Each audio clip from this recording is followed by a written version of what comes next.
आणि या शहरामध्ये गरीब काम करणारे मजदूर असतील, कर्मचारी असतील राहतात. झोपडपट्टीमध्ये मोठ्या संख्येनं असा गरीब माणूस राहतो आणि तो असा स्वस्तामध्ये मिळणाऱ्या दारू घेण्याचं काम करतो. विकणारे देखील करतात. आज ही दारू हडपसरच्या लमान तांडापासून ती ही दारू सप्लाय झाली होती आणि याचा पाळामुळा माननीय पोलीस विभागाच्या अधिकारी यांनी केलेला आहे. त्याच्यामध्ये 8 लोकांना ताब्यामध्ये घेतले. पोलीस अधिकाऱ्यांनी, पोलीस विभागाच्या अधिकाऱ्यांनी 5 लोकांवर कारवाई केलेली आहे. एक्साईजवाल्यांनी 3 लोकांवरती कारवाई केली. याच्यामध्ये मृत्युमुखी पडलेले आहेत. हे याच्यामध्ये अजूनसुद्धा हॉस्पिटलमध्ये ॲडमिट आहे.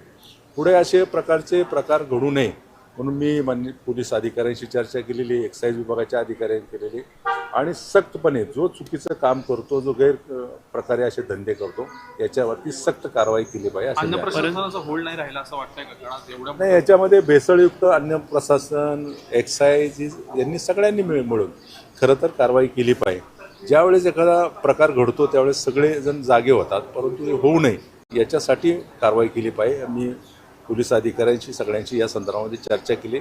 अशा प्रकारच्या घटना पुढं या शहरामध्ये घडू नये मी त्याच्या प्रकारच्या सूचना दिल्या. दारूधंदे किती दिवसात बंद होतील त्याचे घटना?